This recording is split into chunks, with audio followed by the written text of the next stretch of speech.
Muy bien, esta en realidad no va a ser la última, va a ser la penúltima, porque había sido pensado, según está en el programa, que terminaba el 28, porque hoy yo tenía que haber estado en Londres en un debate con Zizek, este filósofo esloveno inglés, en el Birkbeck College, pero decidí no ir, así que me quedé aquí y con esto gané una clase.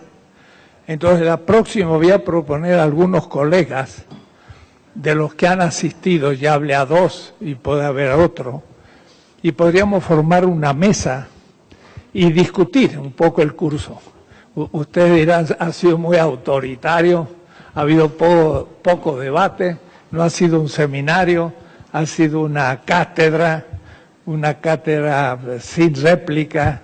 Entonces, al menos en la última clase, discutir un poco el tema. Entonces, el próximo 28 miércoles nos reunimos de nuevo, si les parece. Y al mismo tiempo, yo quería anunciar algo un poco simbólico.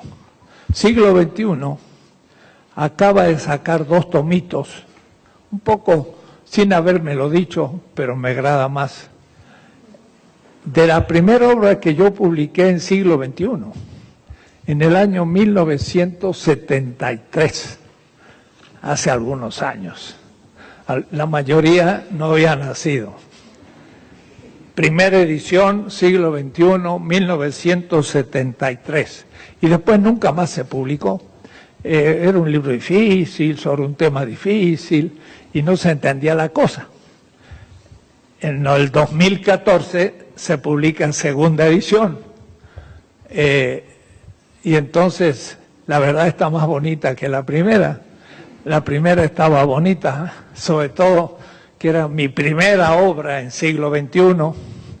Yo tenía 36 años, no digo plena juventud, pero juventud teórica. Y ahora al releerlo, digo, hacha, qué difícil que era este profesor joven. Está complicado, ¿eh? Para leerlo hay que tener muchas cosas detrás. Eran mis apuntes de clase en un semestre. Escribí 5 tomos, 5 semestres de mi curso de ética. Y al leerlo, al mismo tiempo que digo, qué difícil era este, mirándolo como otro, digo, pues, era trabajador el muchacho. Porque tiene cada nota más complicada, en todas las lenguas habido y por haber, porque era un joven que proponía algo muy distinto y tenía que probar que eso era filosofía y no anecdótico, como se decía. Bueno, durante 20 años se siguió pensando que era anecdótico. No sé si ahora, después de 40 años, ya empezó a dejar de ser anecdótico. Además, hay unas 3 o 4 páginas sobre Marx. Y era cuando todavía había leído Marx como otra gente.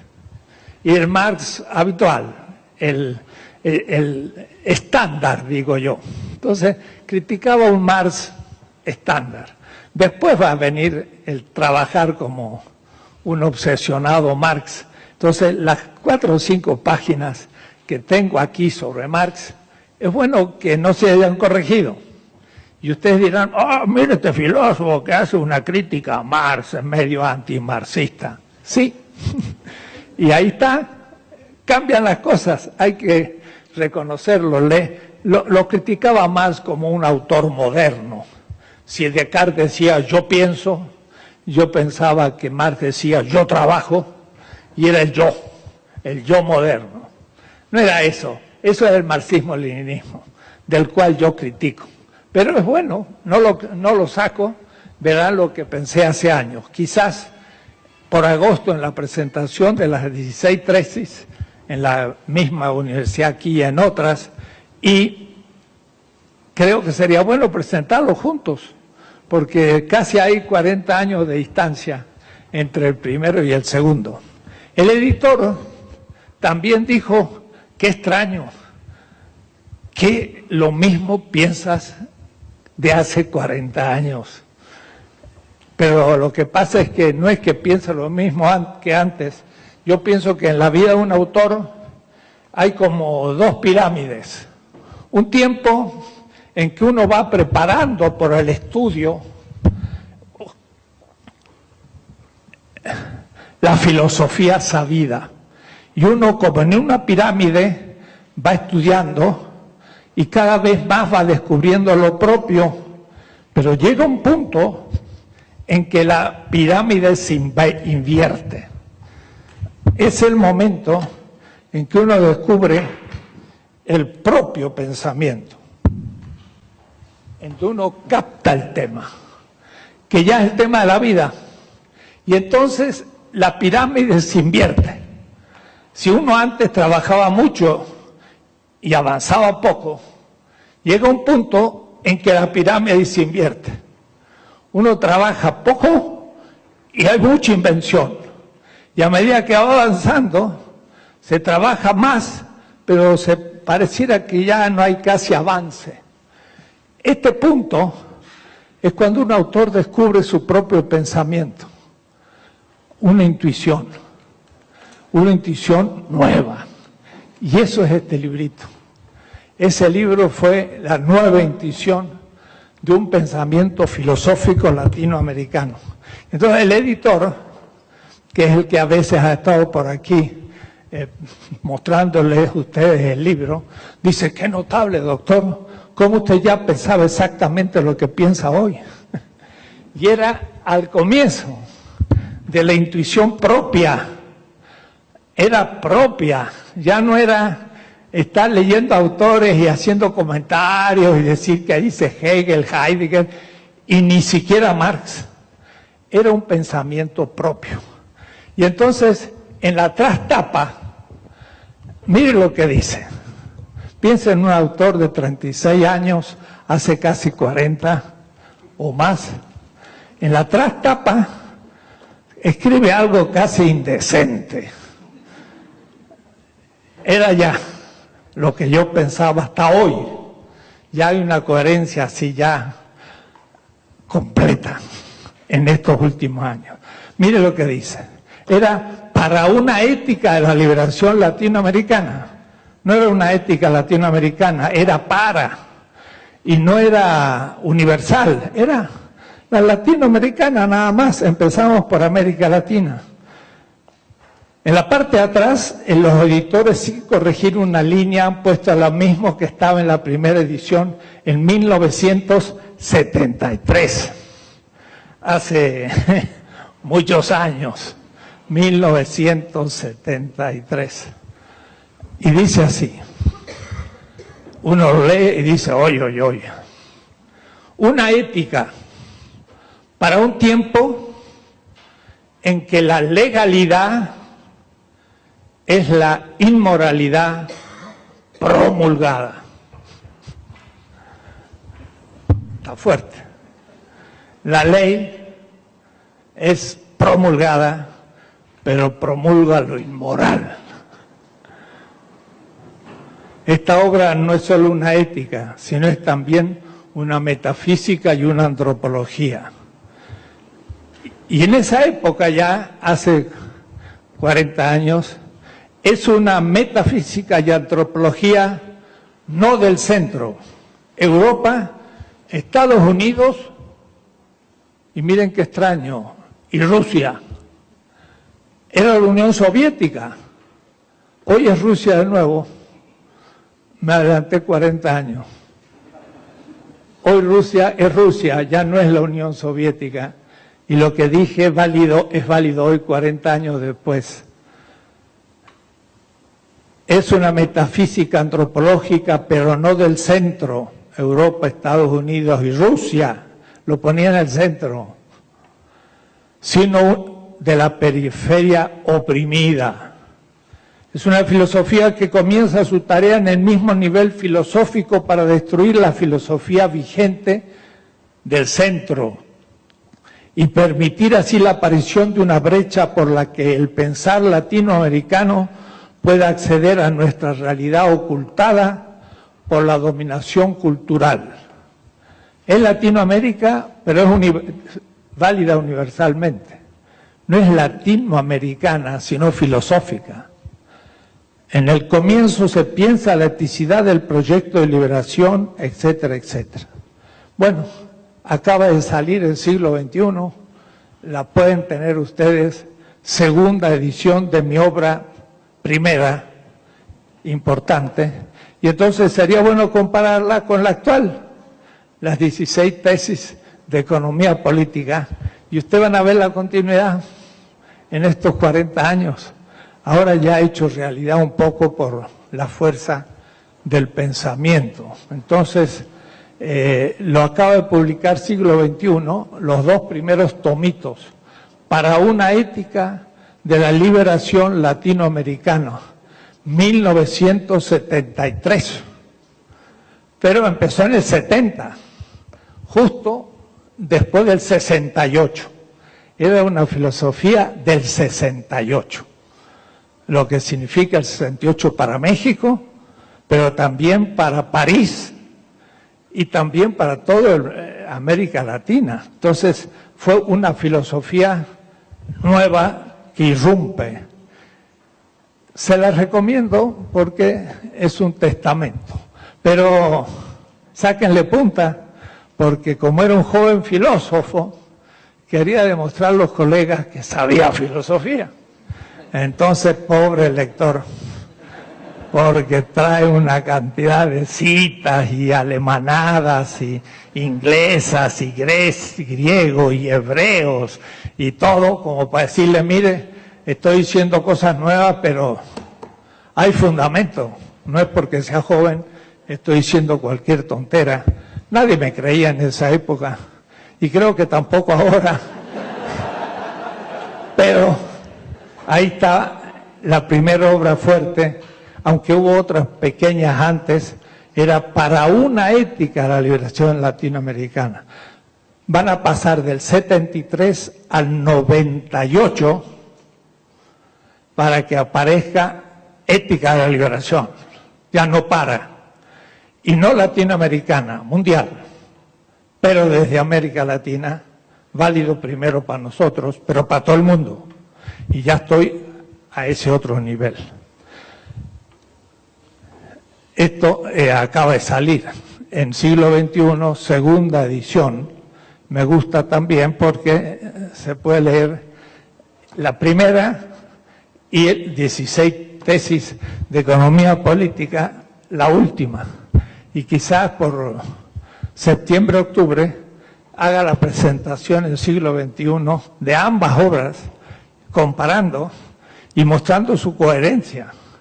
Ya desde esa época la cosa es coherente.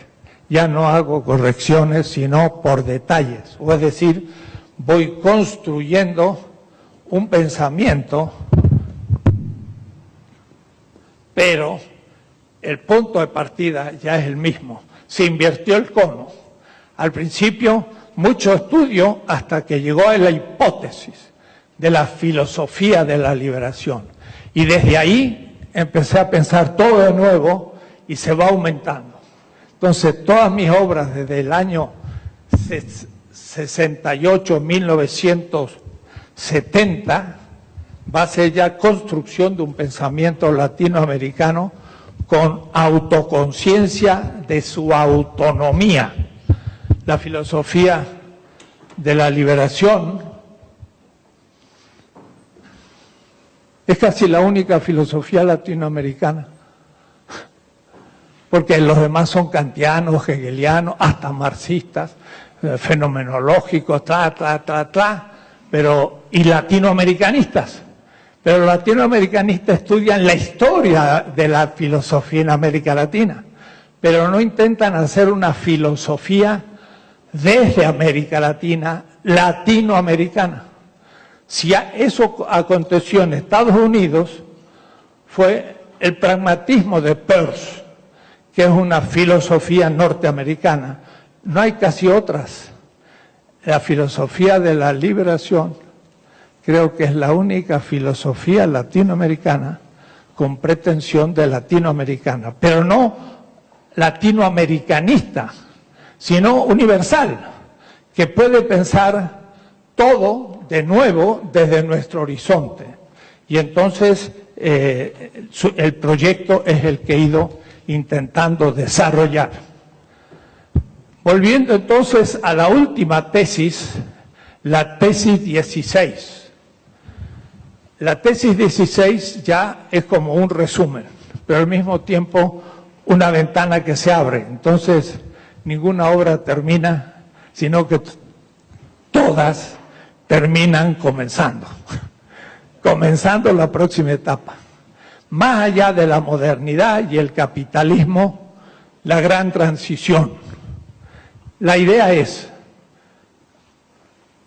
vamos terminando la modernidad y también vamos terminando el capitalismo y nos abrimos a una época nueva de la historia. Puede durar un siglo, puede durar dos, pero ya estamos en víspera. Hay hechos que nos van arrinconando a que esto no va a poder continuar como va. Entonces estoy pensando un poco más allá de la modernidad. Hay un debate sobre esto y lo quiero indicar. Estamos ante una crisis agónica. Agónica significa lucha. Una lucha en que desde el 2008-2009 hemos entrado en una crisis que ya no salimos. Se está emparchando la crisis, pero no se ha podido salir de la crisis y ya no creo que quizás podamos salir de esa crisis. Empieza a ser una crisis estructural cuyas resoluciones no logran salir desde el fundamento de ella. Es una crisis agónica. Puede durar un siglo. No sabemos, no tenemos la... Pero en este proceso hay como una entropía institucional. Las instituciones van entrópicamente desgastándose y entonces no logran salir. Y salen, pero rápidamente caen de nuevo. Entonces, si yo tuviese un esquema para hacer esto y dijera el 100% está aquí de la resolución de la crisis y esto es cero y esto es el tiempo, todo sistema empieza a solucionar problemas, tiene una época auroral que logra superar el sistema, luego entra en un plafón en que empieza a repetirse la etapa clásica A, B, pero hay después épocas en que ya no resulta más como respuesta y es la crisis C. En esa crisis yo creo que hemos entrado. Es ahí donde entra como relevo otro sistema. El sistema feudal nos dio más, entonces entra otro sistema en una salida de nuevo y con un plafón B y una nueva crisis. Entonces, en realidad la historia se va lentamente haciendo de esta manera si uno es optimista y sabe a qué nivel es que se está realizando esa superación. Siempre se piensa cuantitativamente. Hay más productos, hay más bienes. Esa es la leitmotiv, la utopía capitalista. Lo que pasa que ahora tenemos límites absolutos, ecológicos. Y entonces ya la energía de la Tierra, pequeña, está limitada. Por ejemplo, también el agua, pongamos que llega al Distrito Federal, está limitado, no va a aumentar. Es muy difícil bombear ríos que están ya a 2.000 metros de profundidad con respecto a lo nuestro, y entonces, ¿qué hay que hacer? Tenemos tanta agua, ¿cómo redistribuirla y utilizarla? Porque en el 80% la desperdiciamos. Cómo la reciclamos, cómo disminuimos su uso, y entonces empezar de lo poco que tenemos a repensar. Eso es un límite absoluto. Y eso se da a todos los niveles económicos de la Tierra. Entonces hay que pensar de otra manera. Lo mismo la población. La población ha crecido geométricamente prácticamente. Y hemos pasado de 1.000 millones a 7.000 millones, y esto ya no aguanta la Tierra. ¿Qué habrá que hacer? ¿Matar vivientes? No. ¿Racionalizar la natalidad? ¿Por qué no? Es ético. Y los chinos lo quieren hacer, pero no lo logran. Pero es un problema de la Tierra. La Tierra se nos ha achicado. Y ahora tendremos que vivir las próximas generaciones con los mismos recursos o con menos, y además muchos se van a agotar. Entonces, la edad que viene va a ser muy distinta a lo que estamos viviendo. No va a ser un crecimiento geométrico de mayor riqueza, sino al contrario,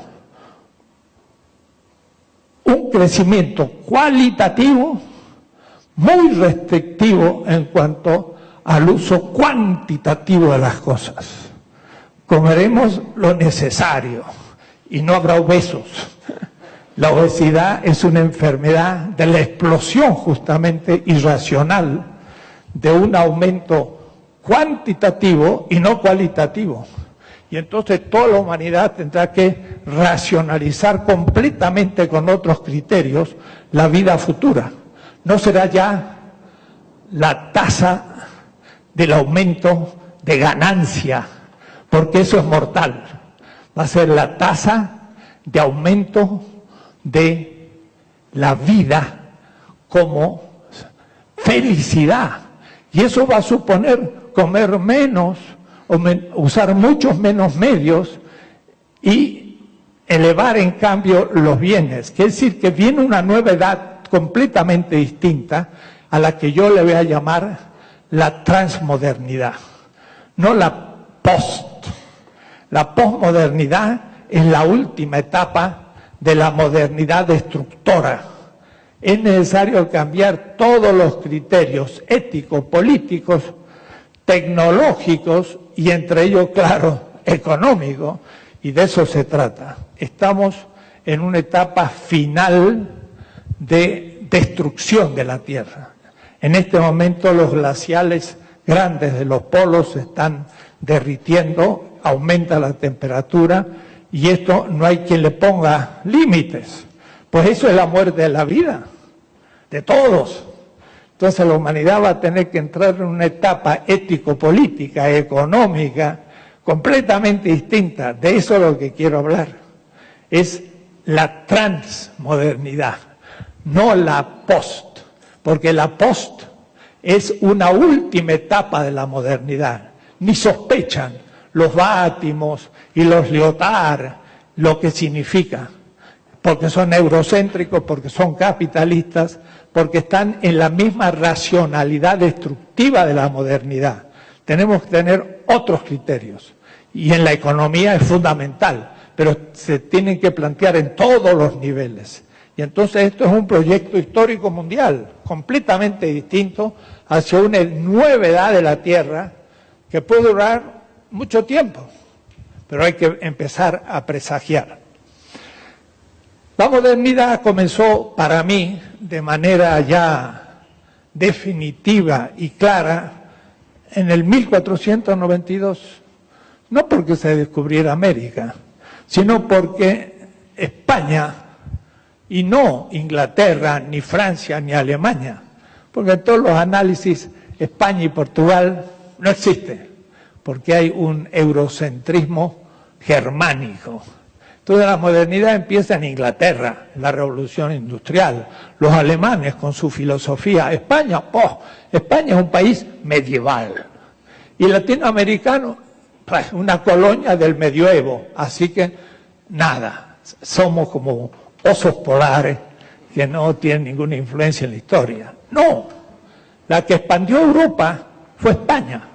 Y España empezó mucho antes que todos los demás, porque estaba mucho mejor preparada históricamente por todo el avance árabe, que era el centro del mundo en el siglo XV, que iba desde Filipinas hasta Marruecos. Era un inmenso mundo musulmán que iba desde lo que es justamente España, pero España musulmana, ¿no? Y que después era todo el Magreb y después todo el Oriente Medio, con el centro en Bagdad, que es el centro del sistema mundial, y después lo que es Afganistán, y lo que es el norte de la India, y lo que es Indochina, hasta llegar a Filipinas, hasta la isla de Mindanao. El mundo musulmán iba del Atlántico al Pacífico, y Europa era una pequeña periferia que desde la expansión del Islam en el 711 hasta el 1492, en que Europa sale al Atlántico, esta Europa es la Europa medieval, feudal. Medieval y feudal solo vale para Europa. El feudalismo no funcionó ni en la India, ni en la China, ni en África, ni en nada. El feudalismo. ¿Por qué? Porque fue el nombre de esa perifericidad de Europa con respecto al mundo musulmán, que ocupaba realmente el África hacia el sur, la India hacia el sur y hacia el norte todo lo que es Rusia después, que también va a ser la expansión en el siglo XVI. Esto supone una visión histórico mundial totalmente distinta a la que nos enseña en la escuela. Lean para eso obras mías grandes, de cientos de páginas, otra visión de la historia universal. Esto exige no ser eurocéntrico en la visión, si no, no se entiende nada. Claro, cuando yo voy a la India, he ido, o a la China, o al África, y enseño esto, la gente se siente comprendida, porque realmente el mundo árabe, desde el 623, la Hegira, hasta el 1492, fue el centro del mundo. Y los árabes iban hacia el norte, a las regiones de la tundra, iban a todo el Mediterráneo, bajaban por África y por la India, y eran el centro del sistema mundo los árabes. Muchos años, 700. Y ahí la filosofía árabe era el centro, tenían la ciencia, la astronomía, la matemática, números arábigos, todo. Que era Europa, la Edad Media. La Edad Media es la perifericidad europea del mundo árabe. Cuando yo enseño estas cosas, hasta en Alemania, miran con los ojos así, como si estuviese hablando de esquimales. No se dan cuenta de la eurocentralidad que tienen en todo. Europa nace en 1492 con los españoles, no con los franceses, ni los ingleses, ni los alemanes, que surgen 2 siglos después y 3 siglos después. Y nosotros somos la primera colonia. En fin, daría todo un curso totalmente distinto de la historia universal. La segunda etapa no es 1492, donde España llega hasta América, por una parte. Se la tropieza creyendo que es el Asia. Colón nunca llegó a América, siempre estuvo en la China. Y murió en el 1606 en la China. Y cuando llegó a Panamá, creyó que Panamá estaba a 10 días de navegación del Ganges. ¡Wow! O decir que estaba en Indochina. Y murió así Colón. Colón no descubrió América, estuvo siempre en el Asia. Mientras que Américo Vespucci tampoco. Un mundo nuevo. ¿Qué era? América del Sur. ¿Qué era? Una península inesperada al sur de Indochina. Américo Vespucci tampoco estuvo en América.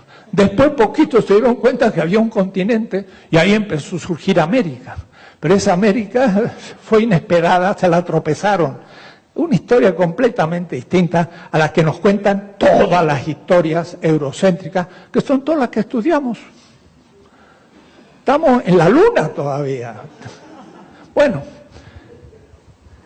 esta España, 1492 hasta 1620, es el centro de todo el mundo, porque por una parte llega América, inesperadamente se la tropieza en el camino Colón. Colón muere en el Asia y todos los nombres que da son asiáticos, desde la India occidental, después le va a llamar.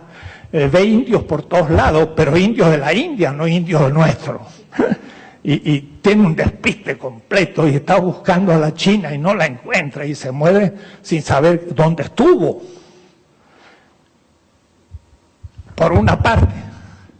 Y por otra, con los portugueses se llega a Angola, a Mozambique, se llega a Ceilán y se llega hasta el Japón, pero los españoles desde Acapulco van y llegan a Filipinas y dan la vuelta al mundo, y esto es el siglo XVI.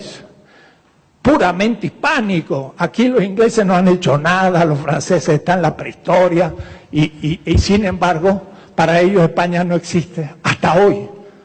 ¿Cuándo empieza la filosofía moderna? Descartes, el discurso del método, 1637. Compañero, un siglo y medio después del descubrimiento de América. Hubo muchos filósofos antes de Descartes, no más que Ginés de Sepúlveda, el cual muestra por qué estos son primitivos, y usando Aristóteles demuestra que España es el centro, y hay toda una filosofía en el siglo XVI. Eso es un capítulo desconocido de los estudios hispanoamericanos que hace el que quiere.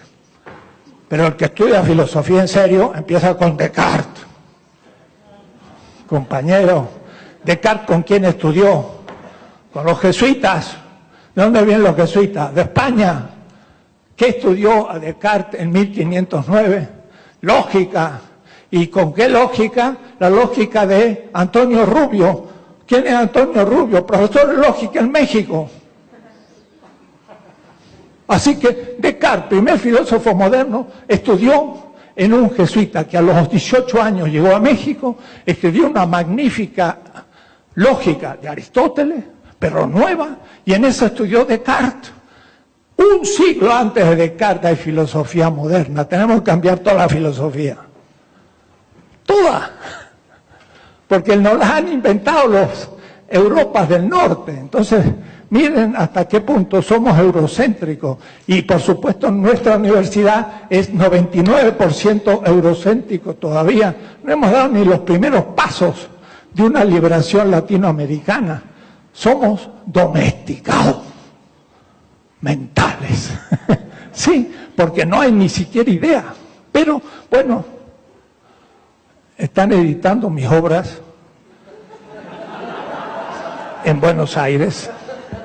Van por el tomo 31 de filosofía. Y de historia y de otras cosas van a haber 20 tomos. Así que van a ser unos 50 tomos donde ustedes van a poder ver otra visión de las cosas.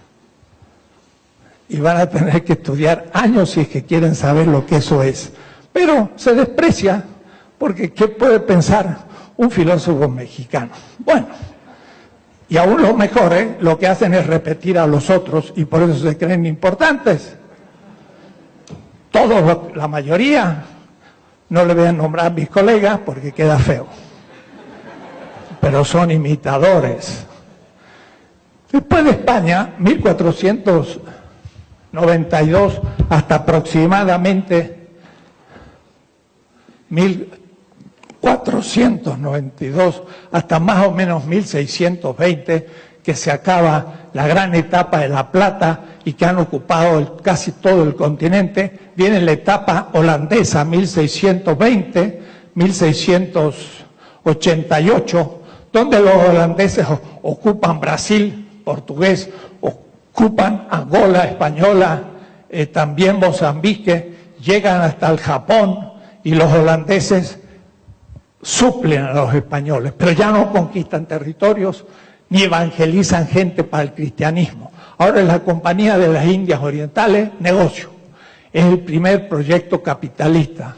Es lo que Wallerstein llama el imperio mundo. El imperio mundo del español, imperio, porque fue la ocupación territorial y la conquista de la población, como en América. Pero eso era imposible y se fundió España. Los holandeses más ya revolucionados no conquistaban, hacían negocios. Y eso constituye el sistema mundo. Y el sistema mundo de Wallerstein es el comienzo realmente del capitalismo mercantil, que va a reemplazar a los holandeses, va a llevar al Japón, a la India, al África y a Brasil. Puede decir que tapa a los holandeses. Después ya vendrá 1688 Cromwell, en adelante el imperio inglés, que domina a los holandeses y implanta su imperio. Pero miren qué año, 1688, estamos ya al fin del siglo XVII y no logra todavía ocupar. El imperio inglés realmente se va a hacer con la revolución industrial desde 1750 en adelante. 3 siglos antes no ha habido un imperio capitalista propiamente dicho. La segunda gran etapa de la modernidad es la modernidad que yo llamaría madura. Es la modernidad ya de la revolución industrial, donde Inglaterra, a partir de 1688, va creciendo y hace la revolución industrial, 1775-80, y Adam Smith es la primera manifestación sistemática de un profesor de ética que se manifiesta y que hace la economía y es el fundador de ella. En la modernidad madura, entonces sí, pasamos a una visión librecambista, posteriormente imperialista, y en el siglo XX, gracias a las 2 guerras, se impone esta figura de un capitalismo industrial. Muchas veces, ya vamos a ver, es el capitalismo industrial el que pasa por capitalista, mientras que realmente hay un capitalismo monetarista y cambista que empezó con el descubrimiento de América en cuanto a lo que yo llamaría el nazi. Pero esto tiene una gestación, dos etapas posterior a esta cuestión. Lo interesante es que Estados Unidos cobra la hegemonía del capitalismo mundial y estamos entonces en la que yo llamaría la modernidad tardía, donde los problemas que estamos planteando se van a acelerar, porque estamos en este contexto. La teoría que se llama de la dependencia, en realidad trata toda esta última etapa. Comienza el tema de la dependencia 9 años después del término de la Segunda Guerra Mundial, 1945, donde Estados Unidos, miren qué paradójico, levanta a Alemania, que era su enemigo, contra Rusia, porque es socialista, y levanta a Japón, que era su enemigo, contra China, que es su nuevo enemigo. 9 años. 45 más 9, 54. Y en el 54 mira hacia abajo y se encuentra América Latina con pretensiones de liberación.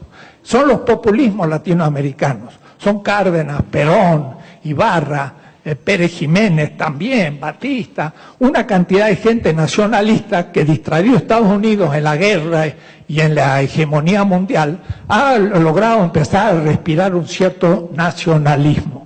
Y en el 54 exactamente, Estados Unidos mira hacia el sur y empieza a bombardear todos los proyectos nacionalistas. El primero de todo en Guatemala, imponiendo al Castillo Armas contra Arbenz, que que se lo critica de comunista, y era un burgués que quería vender los productos tropicales a mayor precio a Estados Unidos. Y como un gran diputado norteamericano poseía las tierras, pues no quiso que subiera el precio.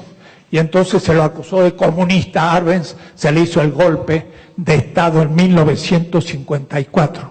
Y como un juego de dominó, cayeron todos los gobiernos populistas, así llamados, con pretensiones de hegemonía nacional. Nacionalista, Perón, Vargas, Ibáñez y aún el mismo PRI de la época en México, 54. Y entonces termina esta etapa de pretensión de libertad en América Latina, en la cual etapa estamos. Del 54 al 14, han pasado 60 años, estamos en esa etapa de la lucha de la dependencia. Al mismo tiempo, el socialismo real, que había surgido en 1917, va a caer en el 89, bombardeado también desde fuera, pero también de dentro, porque el tema para mí central es justamente el tema de cómo se subsume la tecnología en los procesos productivos. En el capitalismo se subsume la tecnología usando la que permite mayor tasa de ganancia. Y cuando una tecnología es antigua, no permite una tasa de ganancia suficiente y la empresa X se funde porque vende los productos a mayor precio. En el socialismo real no hay competencia, ni hay mercado. Entonces es la burocracia la que adopta la innovación tecnológica que hace bajar el valor y el precio de los productos. Y esto lo hace adoptando la tecnología capitalista, que la toma de Europa, sobre todo de la Alemania oriental, que era lo más avanzado. Pero por el año 60 se duermen sobre los laureles y dejan de tener invención tecnológica. Y entonces empieza, si ustedes me permiten, a producir con demasiado valor. De otra manera, demasiado precio. Un camión, en vez de utilizar 4.000 horas obrero, usa 6.000. Pero total, lo producen, porque no hay competencia en el mercado capital socialista. Pero pierden 2.000. O es decir, que en realidad hay demasiado trabajo objetivado en los productos. Y entonces viene un derrumbe, porque no pueden competir con la producción del capitalismo que, adoptando toda la tecnología electrónica, hace un salto y los países socialistas no lo hacen, producen con demasiado valor y viene el derrumbe en 1989. El socialismo real es moderno y tiene otra racionalidad que el capitalismo. El capitalismo tiene la racionalidad del aumento de la tasa de ganancia. Donde gano más proporcionalmente, invierto. Donde gano menos proporcionalmente, no invierto. Esa es la racionalidad. En el socialismo real hay otro criterio racional. Es aumento de la tasa de producción. Produzco más trigo, produzco más hierro, produzco más. No es tanto el producir con menor valor, sino producir más, pero al fin hay que medirlo, y hay que medirlo mercantilmente. Y lo que pasó que el socialismo real empezó a producir con demasiado valor. En vez de hacer algo con 10 horas de trabajo, lo hizo con 20 horas de trabajo. En vez de hacer algo con 1 kilo de hierro, bueno, lo hizo con 2 kilos de hierro. Entonces el camión, en vez de tener 10.000 horas de trabajo, tenía 20.000 horas de trabajo. Claro, el camión andaba, pero había una pérdida gigantesca de valor. Esto era insostenible. ¿Y quién adoptaba la nueva tecnología? La burocracia. En el capitalismo, la nueva tecnología la adopta la competencia. El que usa demasiada mala tecnología, pone demasiado precio, no puede vender y se funde la fábrica. El que pone la mejor tecnología pone el menor precio y ese es el que vende.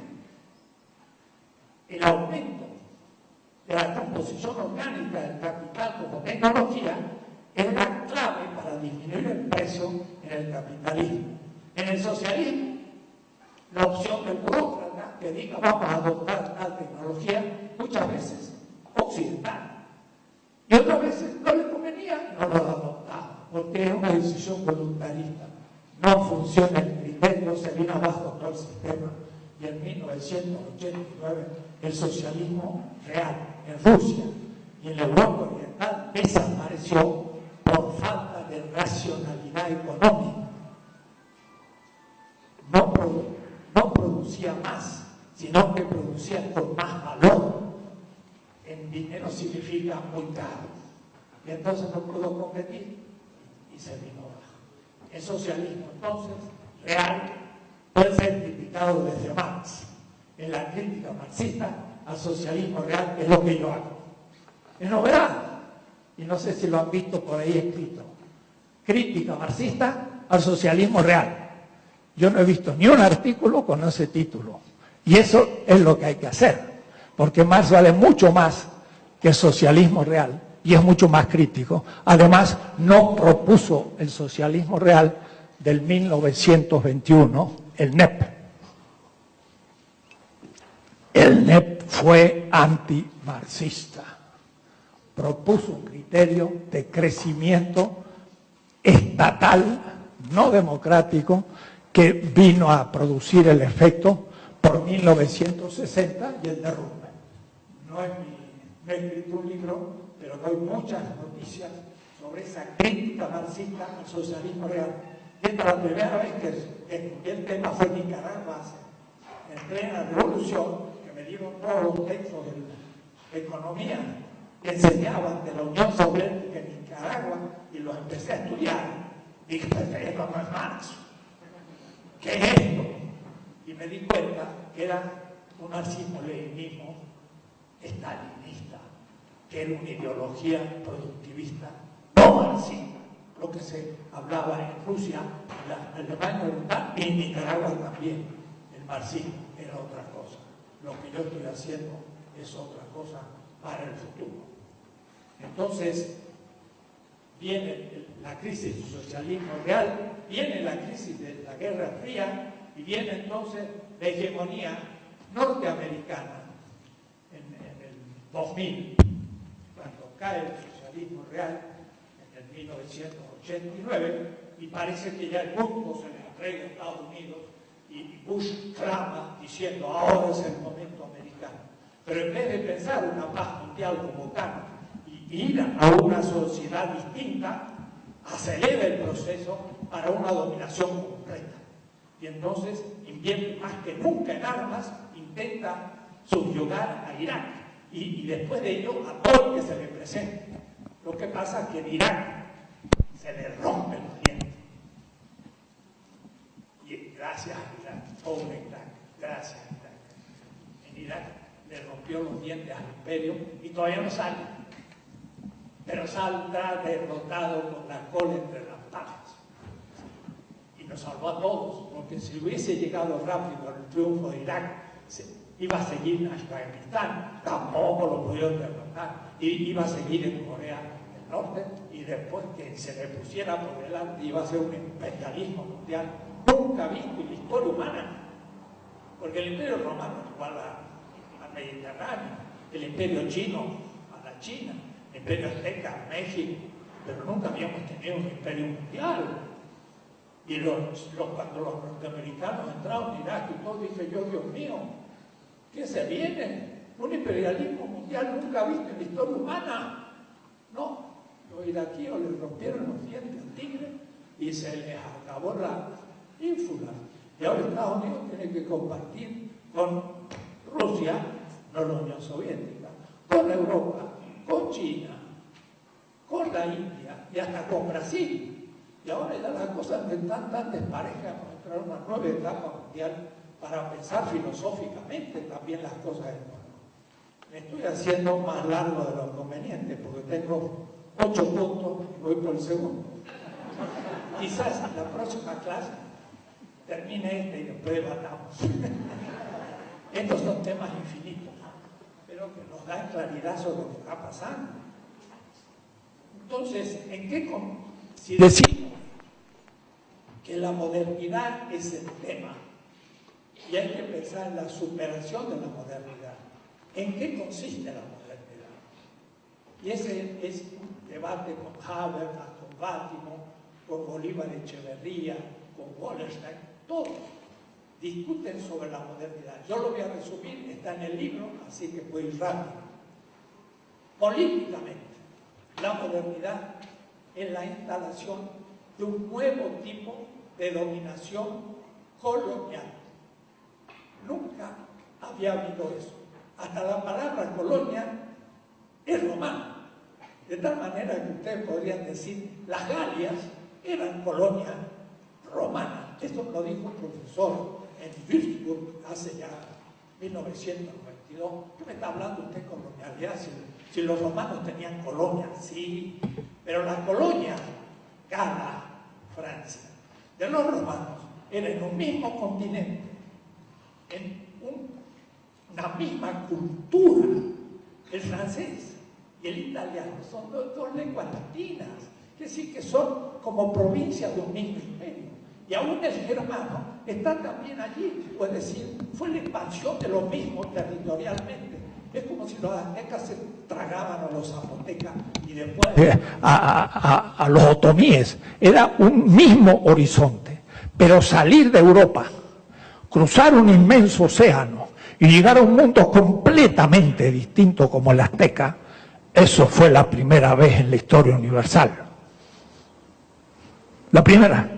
Ahí tenés idea. Nunca había pasado, porque suponía cruzar un océano.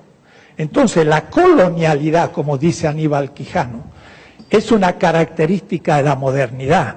Las colonias romanas del imperio nada tienen que ver con las colonias que España instaló, primero que nada, en México.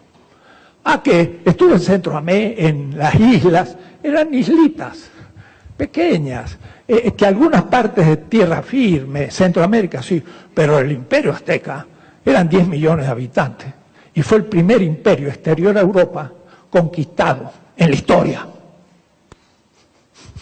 En la historia, porque lo demás estaba conectado territorialmente y nunca nadie había conquistado la China, sino los mongoles que estaban al lado, o la India, pero entonces eran los afganos que estaban al lado, y era cruzar un océano, ir a una cultura completamente distinta. México es el primer imperio conquistado fuera de Europa, y el primer imperio conquistado fuera de la cultura vigente en la historia humana. Hay que ver originalidad de las cosas. Entonces, la colonialidad constituye Europa como centro y la centralidad es obvia para la modernidad hasta hoy. El norteamericano, el europeo, se sigue siendo centro y nosotros seguimos siendo colonias, mestizos, gente de segunda, ilegales, que nos pueden matar y total, bueno, algunos, mataron 150.000 iraquíes, hoy qué barbaridad. Pero 150 boys, eso sí que es un crimen. Esa fue la proporción de muertos en la primera guerra de Irak.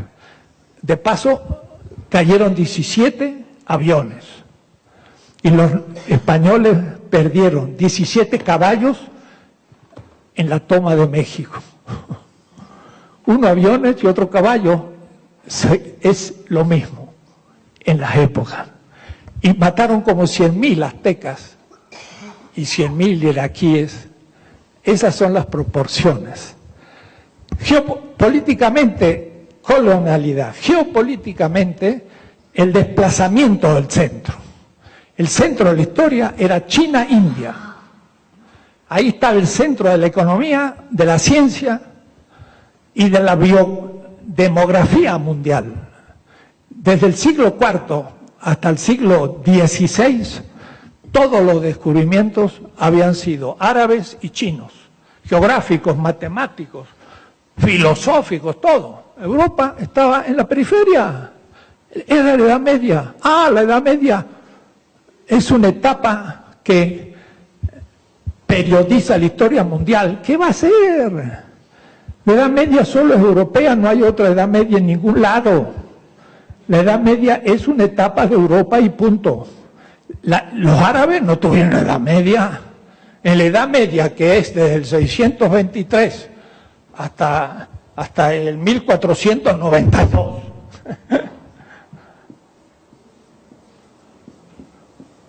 Que es exactamente la Edad Media europea. Los árabes eran el centro del mundo, era la edad clásica, urbana, mercantil, científica, astronómica. Iban de Marruecos a Mindanao, en Filipinas, cruzaban todo el mundo, tenían contacto con la tundra, con el África, con la India. Los árabes estaban en el centro del mundo, Edad Media. ¿Qué Edad Media? Campo, feudal, ninguno, era pura cultura urbana. Los números nuestros, matemáticas, árabes. Ah, qué raro, ¿no? ¿Dónde viene? Ah, un vecino del desierto descubrió la matemática. No, en el MIT de la Casa de la Ciencia de Bagdad, ahí estaban los grandes matemáticos del mundo. Estaba el matemático llamado el álgebra. El álgebra no es una materia matemática, es el nombre de un matemático. Ellos tenían la matemática avanzadísima, la astronomía con el Sol como centro, 4 siglos antes que Galileo y que todos los europeos. Los árabes eran el centro del mundo que conectaban la China por el norte, la India por el sur, el mundo bantú por el este, con la conexión con Bizancio y el Mediterráneo, Bagdad, centro del mundo. 500 años, no 2 años, 726 hasta el 1200, centro. Bueno, no les quiero contar historias interesantes y maravillosas, porque casi toda la historia que tenemos no sirve para nada, es eurocéntrica y las enseñan todas las universidades, también de la UACM. Estamos en la prehistoria, no se imaginan, cuando yo voy a la India a dar un curso y he dado más de 10, me dicen, ahora entendemos la historia de la India. Y cuando he dado un curso en Shanghái, me dicen, qué interesante. Y cuando he dado un curso en África, saltan del banco, porque les estoy dando una historia completamente distinta.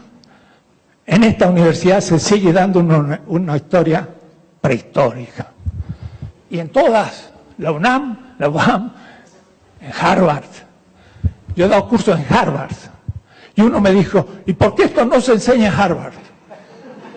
Digo, si se enseñara habría que cerrar Harvard.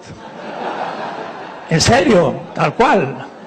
Y estaban todos admirados de la historia que les plantaba en Harvard. Así, a mí no me va a contar nadie, ni de Berlín, ni del Consejo de Investigaciones Científicas, ni nadie estas cosas. La he practicado en todos los continentes. Geopolíticamente, entonces, cambia el centro de la China y la India hacia el Mediterráneo primero y el Atlántico después. El Mediterráneo era un mar secundario por el que el sistema se conectaba a Bagdad y por ahí a la China y a la India. Entonces hay que tener una verdadera historia mundial. Lean mis libros, están escritos, hay que estudiarlos. No, que son muchos. Bagdad se comunica a Egipto y al África Negra. Por Kabul va a la India. Y por el norte de la Himalaya va a China. Y por el norte del Caspio va a Constantinopla y va a Egipto. Está en el centro del mundo. Del 700 al 1200 y pico. 500 años. Tanto como la modernidad que empezó en 1492 y acaba de cumplir. 500 años Bagdad era el centro. Ahí salían todas las caravanas, miles de caravanas. Marco Polo, que era un italiano, hizo un récord mundial. Llegó a la China Uno. Y todos los años salían cientos de caravanas de Bagdad, iban a la China, hasta había barrios cristianos arianos en las ciudades chinas, y había musulmanes, y todo. ¿Y eso qué sabemos nosotros? Nada, porque la historia eurocéntrica nos cuenta la historia de la pequeña Europa secundaria como si fuera el centro. Hay que reírse a carcajadas de la ignorancia europea. Cuando yo voy, como ya son más viejos que todos los profesores alemanes, porque ellos se jubilan a los 65 años, y como nosotros no nos jubilamos, sino nos morimos de hambre, entonces yo les digo a los profesores, jóvenes, estudien. Y esto lo he dicho en Hayek, y lo he dicho en Harvard, y lo he dicho en muchas universidades norteamericanas. He estado en más de 40 universidades norteamericanas y más de 50 en Alemania. Vean mi currículum. Casi no hay ciudad alemana que no da algún curso. Y entonces, cuando yo digo estas cosas, me miran y dicen, pero si Julio César llegó a las Galias. Digo, pero si las Galias era parte del mismo mundo cultural. Ir a México era salir del mundo cultural. Y el profesor de historia alemán, calladito. Estoy acostumbrado. Económicamente es la invención del capitalismo.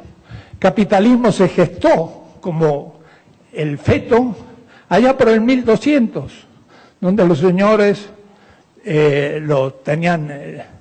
los orfebres tenían aprendices y le pagaban con alimento, pero era un plusvalor pequeñito de las pequeñas ciudades europeas de cientos de habitantes. Con el colonialismo y la apertura al Atlántico, ahí nace el capitalismo. Es decir, el feto nació. El feto se concibió en la Edad Media, pero también en la China. Pero el feto europeo nace. Y entonces hay una acumulación gigantesca de riqueza que son nuestras oro y plata, son Zacatecas, nuestras minas, y Huancavelica, y la mina de Potosí, que era una mina gigantesca, con una riqueza enorme, y de ahí salió toda la plata de la moneda mundial primera. La primera moneda mundial fue la plata de México y de el Perú, Bolivia. No había habido moneda mundial. Y los españoles entonces y portugueses pudieron pagar con la plata americana lo que compraban, porque no podían venderle nada, porque estaban más atrasados en todo. Los chinos tenían la porcelana, tenían todo el tejido de seda, tenían utensilios, comida, todo. Los europeos hasta 1800, no pudieron vender a los chinos ningún producto, solamente lo podían comprar con el oro y la plata americana. Los chinos estaban inmensamente más avanzados. 8 tomos, lean, de la historia de la tecnología en China y verán lo que significa eso. Ellos eran capaces de poner 5 metros de tela en un dedal de pura seda, con unas técnicas de hilado fenomenal. Y podían coser la porcelana, pero no la cerámica, la porcelana, que es otra cosa. Y los japoneses tenían sacados de la China espadas de acero. En el siglo II los chinos descubren el acero, hierro más carbono de la misma hoguera, y descubrieron el acero. Y ustedes no se imaginan, la pólvora para hacer cohetes, no, para hacer minas, para hacer 1000 cosas. Sabían el papel del siglo VI, tenían la imprenta del siglo VIII. En el siglo IX imprimieron papel moneda, 1000 años antes que Europa. Los chinos estaban muchísimo más avanzados que Europa. ¿Cómo vino la crisis? Otro partido, se lo puedo explicar, pero no tengo tiempo. Todo es eurocéntrico lo que aprendemos, es una vergüenza. Y nos creemos Adam Smith, el inventor de la economía moderna. ¿Qué va a hacer? Si mucho antes había grandes economistas chinos que sabían lo que era inflación, si valía la pena hacer papel moneda o usar el oro o la plata o el cobre, pero usaban papel moneda para pagar. Y cuando Marco Polo llegó en el siglo XIII a la China y después lo agarraron preso y estuvo en Génova preso en la prisión, le decía a sus compañeros: yo no sé cómo hacen los chinos, pagan con un pergamino ahí y la gente los cree. Era dinero de papel impreso. Marco Polo, 1200. Bien, económicamente el capitalismo nace en el siglo XVI, porque ahí empieza la acumulación originaria mercantil de América. Culturalmente, el eurocentrismo. Eran los pobres dejados de la mano de Dios. El Quijote tenía un complejo de inferioridad completo con respecto a los árabes, hasta tal punto que el autor dice que recibió esos manuscritos de un autor árabe. ¿Por qué? Porque si lo recibía de un autor castellano, pues era de un ignorante, pero de un árabe esos eran cultos. Y la cultura venía del sur, no del norte. Los alemanes estaban fuera de la realidad, los ingleses una isla perdida, los franceses en plena Edad Media, España, Califato de Córdoba, centro de Europa, conexión con los árabes, lo más desarrollado de Europa. Hay que inventar las cosas. Todo venía de España porque es el primer país moderno. La Inquisición, la Iglesia, nada que ver, primer institución de inteligencia del Estado, que por supuesto estaban en manos de la Iglesia, pero ellos perseguían la herejía, pero también el contrabando y todo. Era una institución de la inteligencia, como decimos hoy, la CIA. La Inquisición era la CIA, y el que no pensaba como católico, que fuéramos árabes o judíos, lo echaban a patadas, porque homogeneizaban el Estado moderno, pero no como ciudadano todavía, sino como católico. Y fue la primera institución homogeneizante de Europa. En la Edad Media española los judíos estaban 10% de las ciudades y eran los más ricos. Y los mozárabes, por todas partes. El Estado moderno necesitaba homogeneizar los ciudadanos. Católicos era lo mismo que español. La Inquisición, sistema de inteligencia, los que no son cristianos. Marzo 1492, antes del descubrimiento de América, echaban los judíos. ¿Por qué? Porque era un cuerpo extraño y además riquísimo. Se fueron a Portugal, se fueron a Holanda, se fueron a Curazao, a Nueva Ámsterdam, a Nueva Holanda, que se transformó en Nueva York y Nueva Inglaterra. Los judíos de Wall Street son más viejos que los norteamericanos y vienen de España. Historias. Entonces homogeneizaron, tiraron primero afuera a los judíos y luego a los mozárabes. Y entonces había que ser católico culturalmente. Luego ya se seculariza eso, pero la primera manera de homogeneizar el Estado moderno fue siendo católico.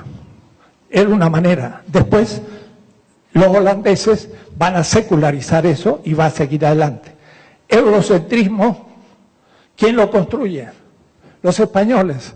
Pero un Ginés de Sepúlveda, por ejemplo, es un genio del eurocentrismo. No es un autor español que estudian en estudios latinoamericanos y que se ve cómo y tuvo una disputa con Bartolomé Las Casas. No, señor, disputaron si los europeos tenían derecho de dominar a las otras culturas de la tierra. Nada menos. Y Ginés dio las razones aristotélicas por las que el europeo era superior a todas las culturas, y ese pensamiento pasó de España y Portugal a Holanda, a Francia, a Inglaterra, y lo tienen hoy los yanquis. Y así nos tratan a los latinos, alumnos de Ginés de Sepúlveda, 1550, 86 años antes que Descartes, que no es el primer filósofo moderno, sino de tercera, que estudió con los jesuitas, españoles en la Fleche y estudió lógica, la parte más difícil de la filosofía, con un libro de lógica de un autor mexicano llamado Antonio Rubio. ¿Cómo es posible que el primer filósofo europeo moderno estudie lógica, la parte más intrincada de la filosofía, con un profesor de la Universidad de México llamado Antonio Rubio, que escribió una gran lógica que los jesuitas usaban en todos sus colegios, y el pobre Descartes con 14 años tuvo que estudiar lógica en la lógica de un autor mexicano? Cuando dije eso, yo no encuentro filosofía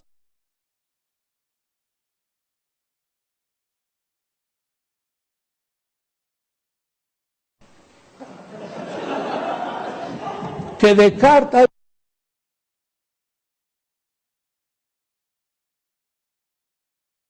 era increíble. Pues claro, si Francia estaba mucho más atrasada que México en filosofía, acá había grandes profesores de Salamanca en el siglo XVI, XVII empieza la decadencia. Entonces hubo un diálogo entre filósofos norteamericanos y latinoamericanos, vamos a dialogar. Me tocó a mí y dije, vamos a dialogar, pero está difícil, porque ustedes no saben nada de la filosofía latinoamericana, pero yo sí sé de ustedes. Pero entonces les voy a hablar de la filosofía latinoamericana antes de los Pilgrims, antes del 1620, y le hablé 1 hora y media de todo lo que había de filosofía. Eran tantos como ustedes, pero profesores universitarios, no estudiantes, profesores de la Asociación de Pragmatismo Norteamericano.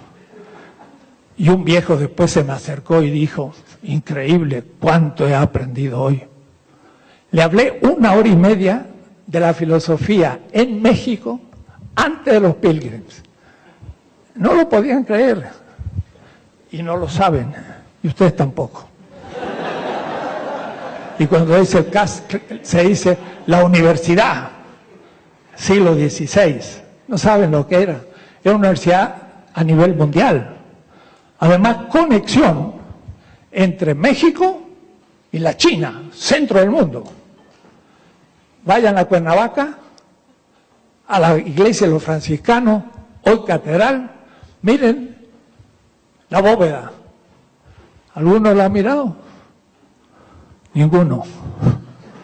Son las buenas. Aparece el emperador Hirohito, no sé cuánto, cosas japonesas. Cuernavaca, Japón. Todo un muro con las islas del oriente y los franciscanos crucificados cabeza abajo en Japón. ¿Qué tendrá que ver Cuernavaca con Japón?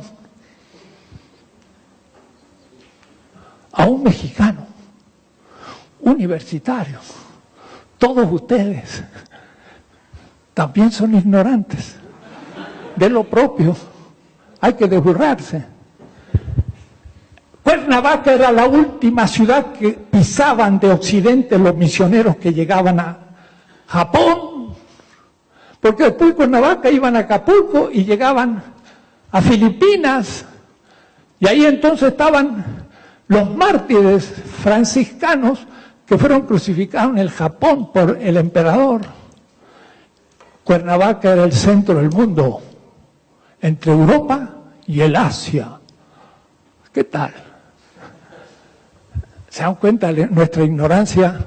Somos eurocéntricos, creemos en sus relatos falsos y después hasta nos llevan el petróleo y ni nos damos cuenta. Culturalmente eurocéntricos, nosotros, si yo hiciera una encuesta, el 90% de nuestros profesores son eurocéntricos, porque no pueden no serlo, porque no conocen otro relato. Antropológica y ontológicamente, el ego cogito, yo, se impone, pero es el yo europeo. Primero yo conquisto, yo le llamo ego conquiro. Cortés conquista. ¿A quién? A un ser inferior. Cortés se transformó, según los manuscritos en el Señor de México. Se acabó Montezuma, se acabó todo. El yo europeo, miren, ellos eran secundarios, tenían un complejo de inferioridad total con los árabes. No tenían ni la ciencia, ni la centralidad, ni la astronomía, ni nada, porque era árabe. Entonces ellos eran pobres periféricos, subdesarrollados durante 7 siglos. Pero llegaron a América y ahora sí se encontraron con gente que ellos consideraron inferiores. Y dice el relato, y Cortés se transformó en el Señor de México. Entonces el yo de un porquero que había trabajado de campesino en Europa, que era un pobre muchacho de segunda, digo yo, no hay nadie de segunda, pero pongamos, ahora era el Señor de México. Su yo, wow, se agrandó. Y eso es yo conquisto. Y el otro es el conquistado. Ese es el padre de yo pienso. Y el otro es lo pensado. Y eso es el padre de yo poseo. Y el otro es lo poseído. Se pasa de la guerra, yo conquisto, a la ontología, yo pienso, tú eres mi objeto, a la economía, yo poseo lo que tú no tienes dignidad para poseer porque lo desperdicias. Entonces, cultural y antropológicamente, el yo crece, el ego, y es un ego alma, y el cuerpo es una res extensa, y el alma es lo que vale, y el cuerpo no tiene importancia. Si tengo hambre, no tiene importancia. Entonces yo puedo esclavizar al indígena en su cuerpo, y luego declarar que puede ser miembro del reino de Dios. Para eso lo bautizo, pero exploto su cuerpo. Dualismo. Entonces, eso permite el colonialismo. Éticamente, es una ética patriarcal. La indígena es ultrajada y tomada como cosa. Es racial. El blanco es el mestizo, de alguna manera el indio de tercera y el esclavo simplemente una cosa. Es la competencia. Gana el más fuerte. Entonces, es la ética de la exclusión. Y todo en nombre del cristianismo como religión superior, al cual se le da la salvación de las almas, aunque se esclavicen los cuerpos en el dualismo moderno. Y entonces todavía se creen que son donadores del reino de Dios, pero se quedan con el reino de este mundo, como decía Alejo Carpentier. Y los grandes autores son Ginés de Sepúlveda, que justifica la conquista, y no pasa en la historia de la filosofía moderna porque es un español, y además latinoamericano. La historia de la filosofía empieza en el siglo XVII, no, empieza en 1492. Ginés, Locke, ya Locke está hecha la cosa. Con Locke tenemos una filosofía capitalista, metropolitana, machista, esclavista, de todo. Y se lo lee a Locke y no se descubre nada. Es fantástico. Lo leen como el fundador del liberalismo, pero se olvidan de que justifica la conquista de América, que dice, estas gentes no trabajaban la tierra como Dios quiere, y por lo tanto, en realidad nosotros la ocupamos y la trabajamos. Claro, ese Dios es el Dios inglés. Y además, los nómades no trabajaban la tierra, sino que la utilizaban de otra manera. El Dios inglés justificaba la posesión y entonces hacían tabula rasa y empezaban con la propiedad el nuevo régimen. Locke, Hume, Kant, Hegel, hasta Heidegger y hasta Habermas. Todos son una continuación de un eurocentrismo justificante de la dominación. Todo esto yo lo he desarmado en más de 30 volúmenes. Está complicado. Algunos quieren hacer una tesis sobre lo que yo pienso, van a la computadora, a mi ficha, y ven tanto el libro que cierran la computadora. Ahora, si fuera Hegel, que tiene 30 tomos, dirían, qué problema, y empezarían a trabajarlo. Eurocentrismo. Como es nuestro, el dolor. Bueno, el homo, entonces, al fin, es definido como un homo economicus, un ser económico, diríamos, un yo con bolsillo, o mejor, un yo con billetera. Y por eso el ser humano va a ser reducido en la modernidad a una dimensión cuantitativa. El progreso es más tasa de ganancia.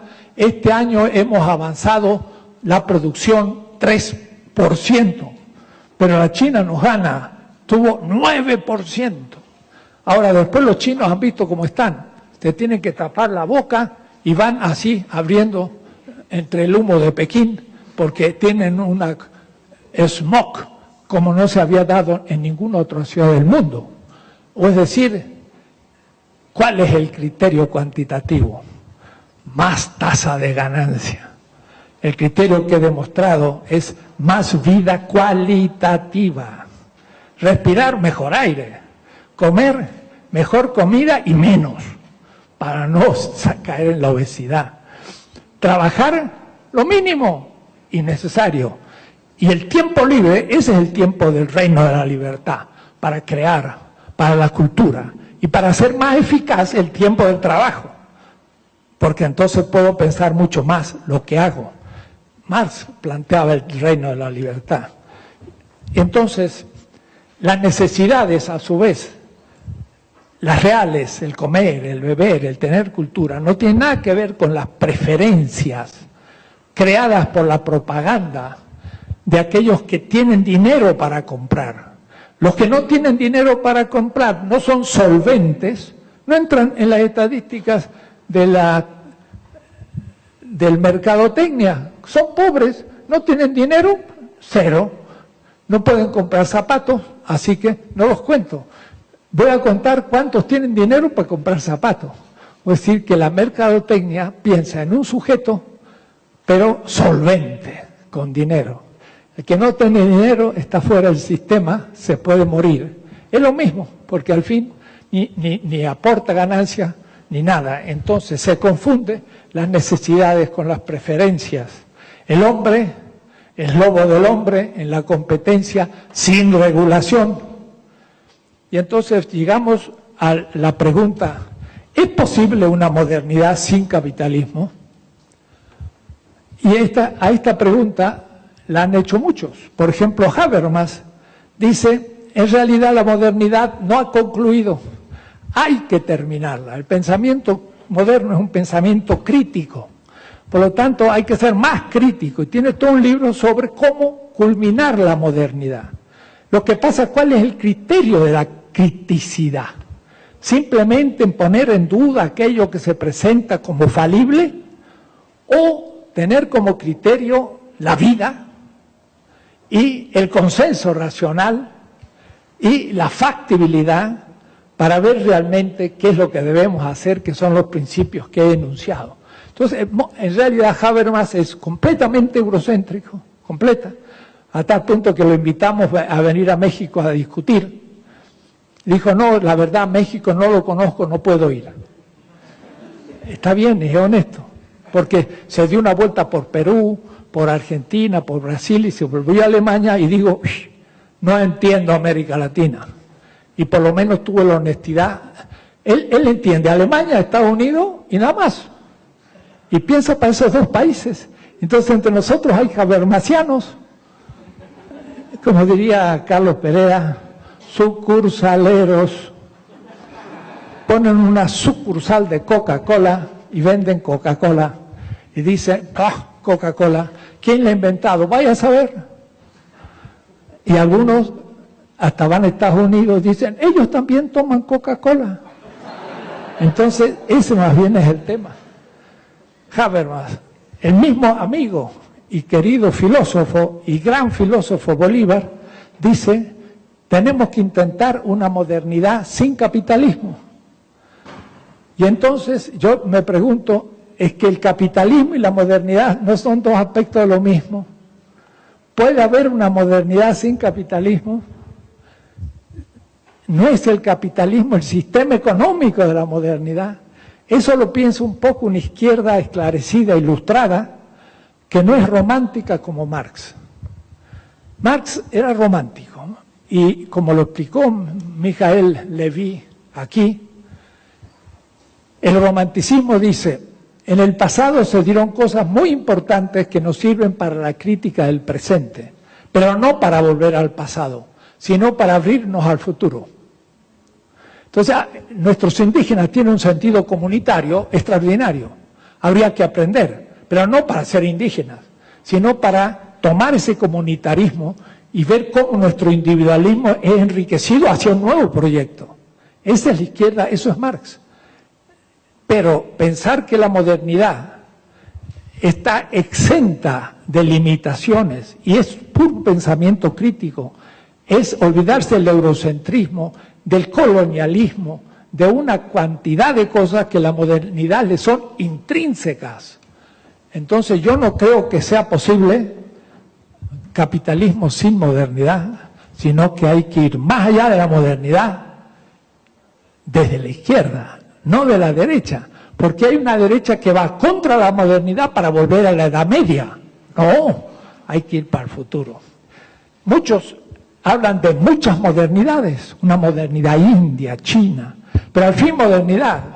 Mi amigo Oliver Kozlarek en Morelia habla mucho y otros de las muchas modernidades futuras. Yo creo que tenemos que superar los fundamentos de la modernidad, su egoísmo, su constituir la naturaleza como explotable, la competencia sin regulación, mil cosas que hay que tomar. El primer Wallerstein distinguió y pensó que la modernidad comenzaba con la Ilustración en el siglo XVIII y llamó a la Ilustración, piensen ustedes desde Voltaire en adelante, como lo moderno. Discutimos eso en Binghamton, personalmente, yo, él, Walter Miñolo, y cambió. Y escribió un libro muy lindo que no se ha traducido al castellano, El universalismo en Bartolomé Las Casas, Wallerstein. Y muestra entonces como ya Bartolomé Las Casas hace una crítica a un cierto universalismo abstracto y a la modernidad. Entonces Wallerstein adelantó también la modernidad. La modernidad y la Ilustración empiezan al mismo tiempo y por lo tanto hay que superar ambas. Boaventura, de Sousa Santos, él piensa que la modernidad empezó en el siglo XVI, pero el capitalismo en el XVIII. Entonces el capitalismo para él es el industrial, pero para Marx, para mí y para muchos, el capitalismo empieza ya en la Edad Media en pequeñas aldeas. Ciertamente es un capitalismo monetario mercantil desde el siglo XVI y se hace industrial en el XVIII. Entonces Wallerstein, Boaventura escapa también al tema, la modernidad y el capitalismo empiezan al mismo tiempo y van a ser superados al mismo tiempo. Antonio Negri, en el libro Commonwealth, lo común, trata el tema ya bastante bien, a tal punto que nos toma en referencia. En el caso mío me cita y también entra a polemizar. Y él llama la altermodernidad lo que viene, otra modernidad.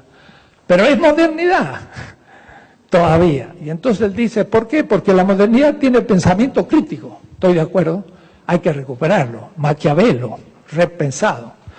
Es la lucha de la clase obrera, efectivamente, hay que recuperar, es una lucha válida. Pero después dice, también es necesario una posición de antimodernidad, y ahí nos cita a nosotros, creyendo que lo que yo propongo como transmodernidad es una antimodernidad. Y por último dice, de lo que se trata es la altermodernidad, que será universal, mundial y con identidad. Y ahí yo donde ya no puedo aceptar eso. El futuro es distinto. Y entonces aquí es donde habría que plantear el largo tema de la transmodernidad. Aquí en la universidad yo publiqué un libro hace años, que Moshe me publicó, se agotó, no se ha publicado mientras fui rector, pero como ya no soy rector va a aparecer dentro de poco. Y se llama Filosofía de la Cultura y Transmodernidad. Ahí en 50 páginas explico lo que es transmodernidad. La posmodernidad para mí es un último proyecto de la modernidad, moderno todavía. Bátimo, Lyotard y todos ellos son eurocéntricos total, no salen de la cuna, diría yo así, de Europa. Para nada piensan en el mundo y lo que dicen es incomprensible en otros mundos y sobre todo, pongamos, en América Latina. Para decirlo muy rápido, les hago un esquema que va a aparecer en ese libro que ustedes pueden reflexionar. Transmodernidad no es la última etapa de la modernidad. Si la modernidad tiene una última etapa, es la posmodernidad, que no es post, sino última. Es una crítica a la modernidad, pero todavía moderna, porque todavía piensa que todos vamos a hacer Torino o París, o es decir, vamos a pasar por Europa. Pero Kenia, Delhi, México, no van a pasar por Torino, ni París, ni nada de eso. Van por otros caminos culturales, muy distintos. Entonces, no tengan ellos la ilusión que vamos atrasados y algún día estaremos adelantados como ellos y llegaremos a su problema, la condición posmoderna. No, no estamos atrasados. Vamos por otro camino, porque nuestra historia es distinta. Yo la represento rápido, 5 minutos, así. Si yo con una linterna muestro un cono de luz, sería la modernidad. Y entonces América Latina fue incluida en la conquista siglo XVI. El África esclavista o esclavizada fue tocada en la periferia nada más, pero desde 1885, hace un siglo y 20 años, fue conquistada continentalmente por Stanley y ya entraron en el Zambezi y en el río Congo y entonces conquistaron África. Luego la India en el siglo XVIII, el sudeste asiático. La China nunca fue conquistada, pero fue también una colonia económica de Europa. Entonces, Europa incluyó riqueza, cultura y cantidad de cosas de las culturas estas coloniales. La papa que come Europa viene del Perú y de Bolivia, el chocolate, el tomate y cientos de objetos que para ellos ya son naturales, vienen de nosotros. ¿Y qué decir de cuántos descubrimientos vienen del mundo árabe, del mundo chino, que se lo atribuyen ellos? La brújula, todas estas cosas, ellos creen que fueron inventos modernos. Hay un libro de Menzi,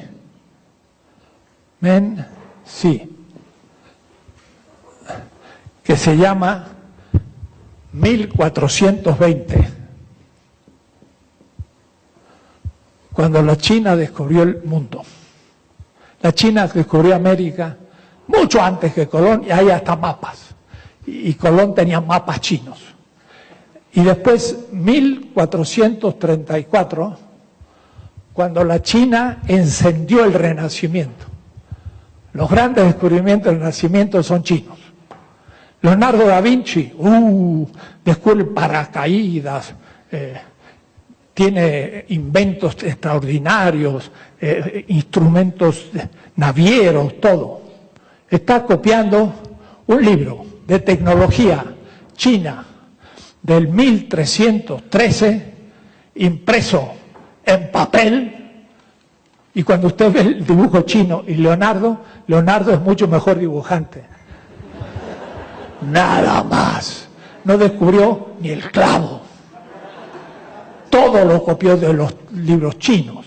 Entonces, el Renacimiento fue un impacto chino en la Italia previa al Renacimiento, que va a lanzar todo lo que va a ser después.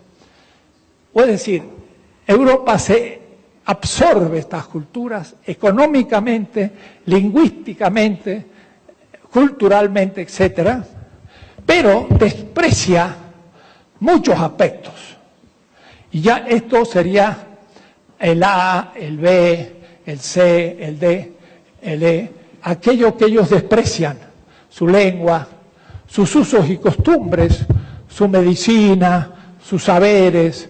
Mire, ¿qué aprovecharon de los mayas, de los aztecas? Nada, hicieron lo propio y sin embargo la precisión del calendario azteca era tremendo, mayor que el de Teodosio en el siglo XVI, y sin embargo ni lo supieron los españoles.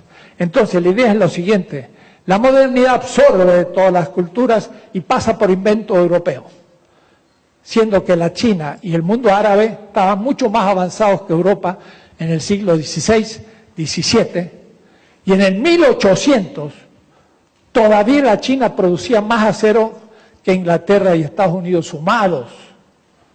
Y la revolución industrial empezó en China, en el Yangtze. Y qué decir, los primeros productos mundiales de la economía fue la seda china, la porcelana china y los condimentos de la comida china, que pasan como las especies. España y Europa no pudo vender a China nada hasta el 1800. Pagaba con plata y oro americano. A tal punto estaban atrasados.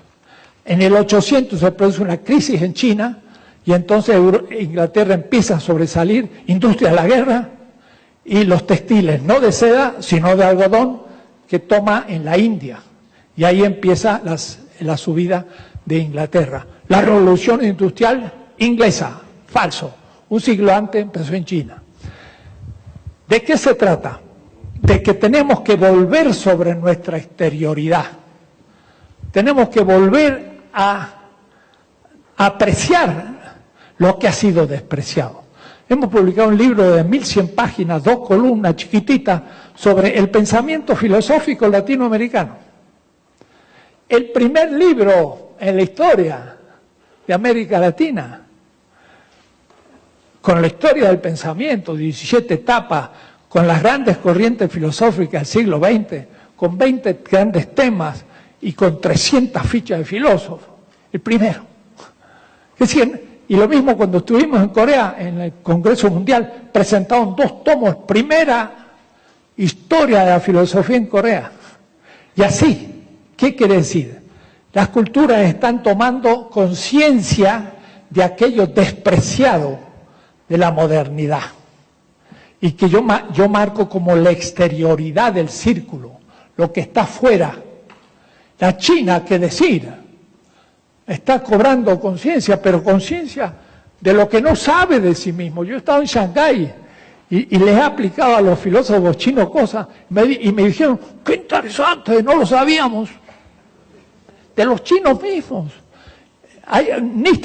Nitham.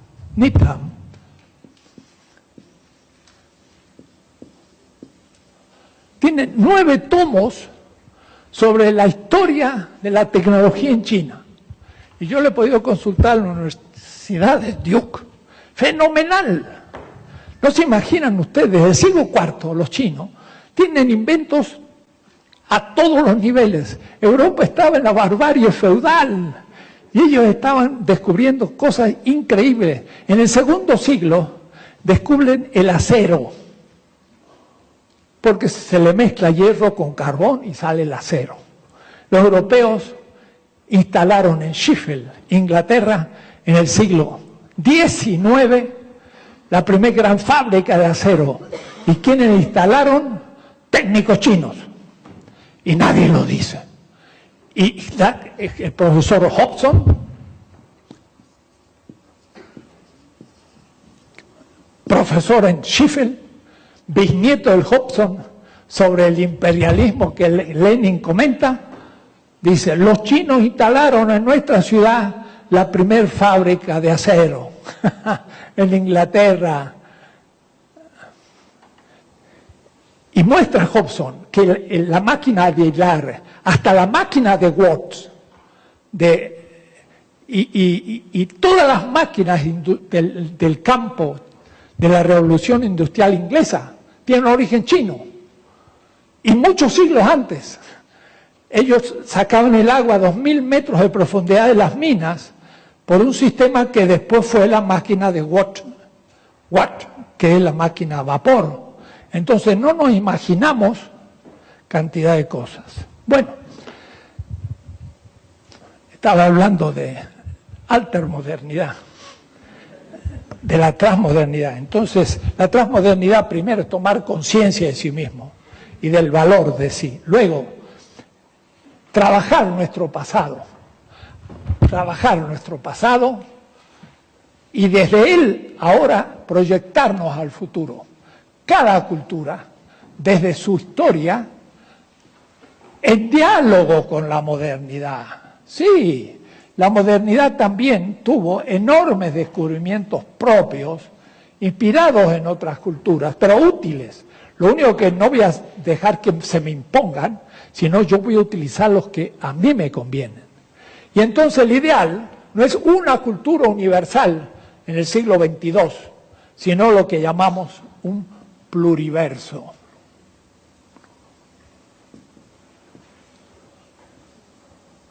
Va a ser un mundo mucho más complejo, pero no idéntico, sino analógico. Va a ser latinoamericano, pero al mismo tiempo puede ser musulmán, y al mismo tiempo puede ser hindú, moderno, chino, y en realidad tendría que hacer de manera que coincidan en un punto. De esta manera. Hay algo distinto en cada uno, pero también hay algo semejante. Pero esa semejanza no es identidad, es semejanza. Es la doctrina de la analogía y no de la univocidad hegeliana. Entonces, en realidad, cada cultura va a ver la realidad de una manera algo distinta por mucho tiempo. No vamos a todos a hablar inglés y tener por clásico a Shakespeare, sino que vamos a poder hablar mucho tiempo todavía lenguas y tendremos por clásicos autores que vamos a ir viendo su semejanza, pero no su identidad. No es una lógica de identidad y diferencia, Hegel, sino de semejanza y distinción. La analogía es una lógica distinta. Después de la política, si puedo, escribiré una estética. Y si puedo, escribiré la lógica de la analogía para demostrar esto. Eso es tanto más importante que ser rector, porque es teoría. Y ser rector es peligroso. Es peligroso porque uno, por más buena intención que tenga, es inevitable cometer errores. Porque el juicio práctico es infinitamente complejo. Y por eso alguien inteligente dijo, el que no tenga error, que tire la primera piedra. Y todos se quedaron con su piedra en el bolsillo. Pero él tuvo la valentía de decir a aquella mujer, el hostigamiento sexual fuera de la universidad, aunque cueste lo que cueste, le dijo, nadie te ha juzgado, yo tampoco, pero no lo hagas más. Era un tipo sabio, no como creyente, sino como humano. Era un tipo sabio. Entonces, ningún puesto político puede ser perfecto. Inevitablemente se cometen errores, pero sí se puede corregir el error. Y entonces ahí uno queda de nuevo en paz. Pero a veces dura eso. He tratado 2 de 7 puntos. Entonces, en la verdad pensaba que iba a haber un debate, pero no vaya a ser como autoritario que soy, dedicar un tiempito el próximo miércoles a terminar el tema y luego a hacer un debate. Entonces voy a dedicar 1 hora a terminar el tema y porque, como ustedes ven, estoy situando la economía en un contexto mayor.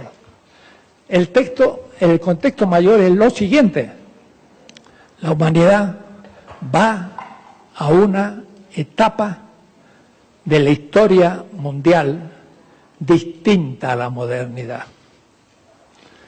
La modernidad tiene 500 años. Quizás en 100 años pasemos a la próxima etapa y va a ser muy distinta. Y entonces esos criterios son los que nos interesan indicar.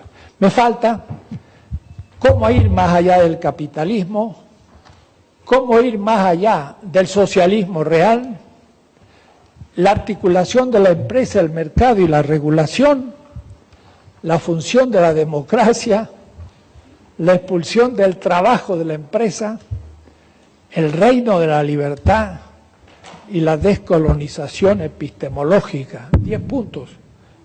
Solo expliqué hoy porque me entusiasmé 3 puntitos.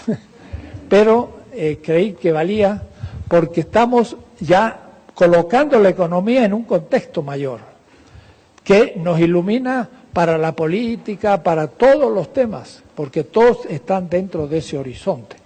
Siendo las 4:05, pues por hoy terminamos esta etapa y seguimos el miércoles.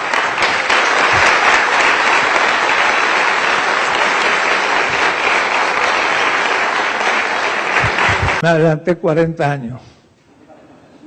Hoy Rusia es Rusia, ya no es la Unión Soviética. Y lo que dije es válido hoy, 40 años después. Es una metafísica antropológica, pero no del centro. Europa, Estados Unidos y Rusia lo ponía en el centro, sino de la periferia oprimida.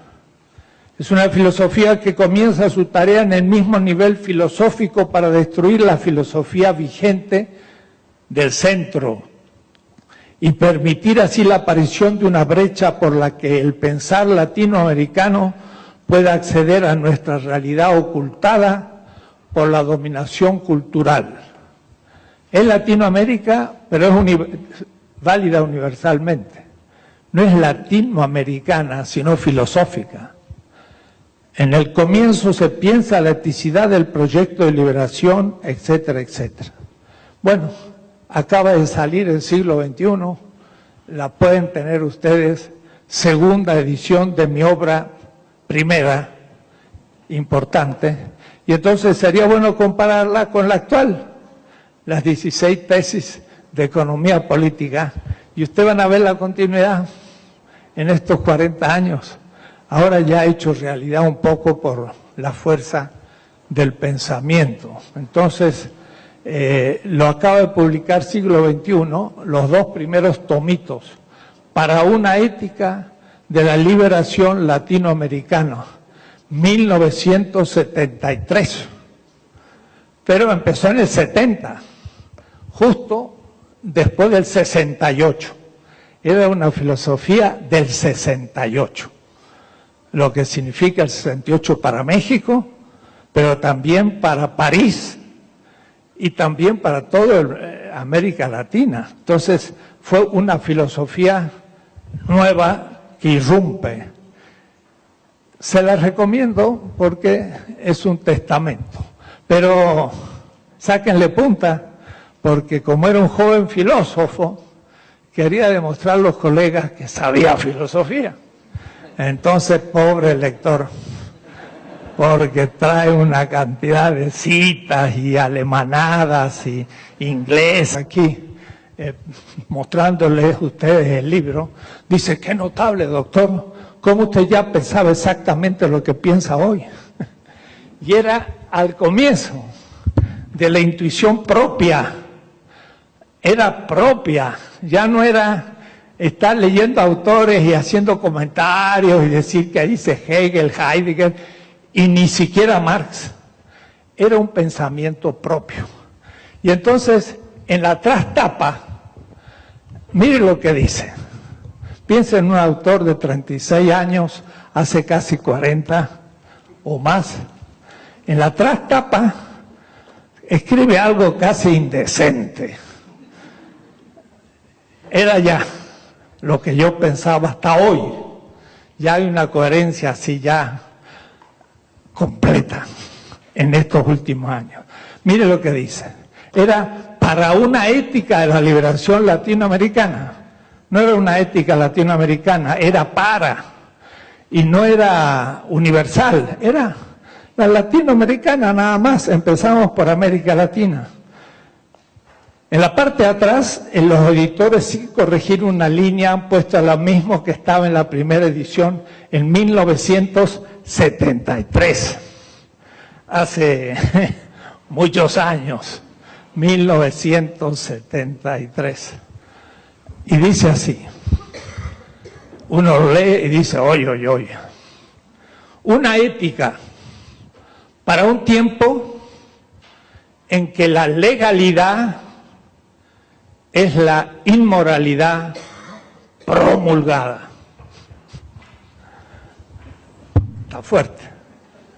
La ley es promulgada, pero promulga lo inmoral. Esta obra no es solo una ética, sino es también una metafísica y una antropología. Y en esa época ya, hace 40 años, es una metafísica y antropología no del centro. Europa, Estados Unidos, y miren qué extraño, y Rusia. Era la Unión Soviética, hoy es Rusia de nuevo. En el año 1973, hace algunos años, la mayoría no había nacido. Primera edición, siglo XXI, 1973. Y después nunca más se publicó. Era un libro difícil, sobre un tema difícil, y no se entendía la cosa. En el 2014 se publica en segunda edición. Y entonces, la verdad está más bonita que la primera.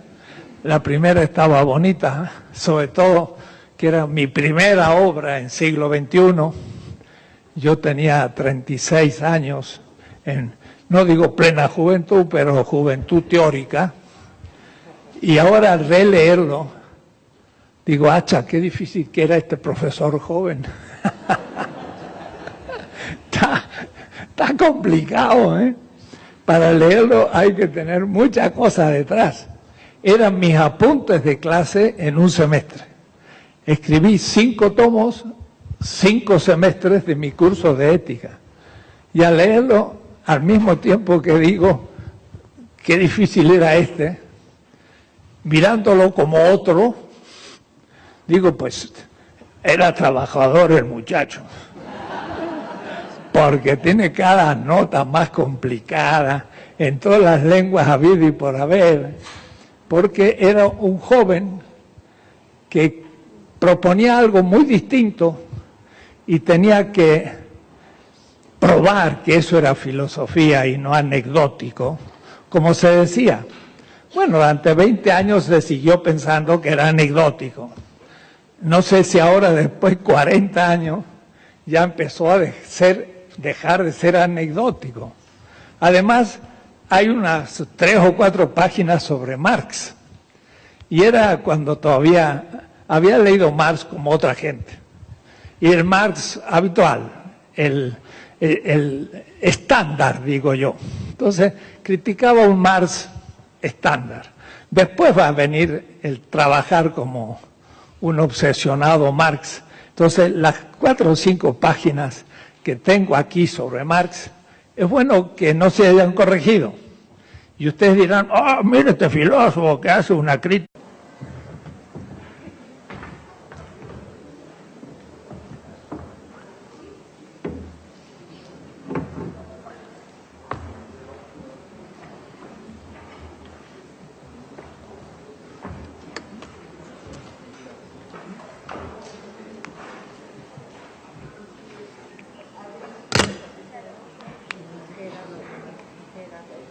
Poquito.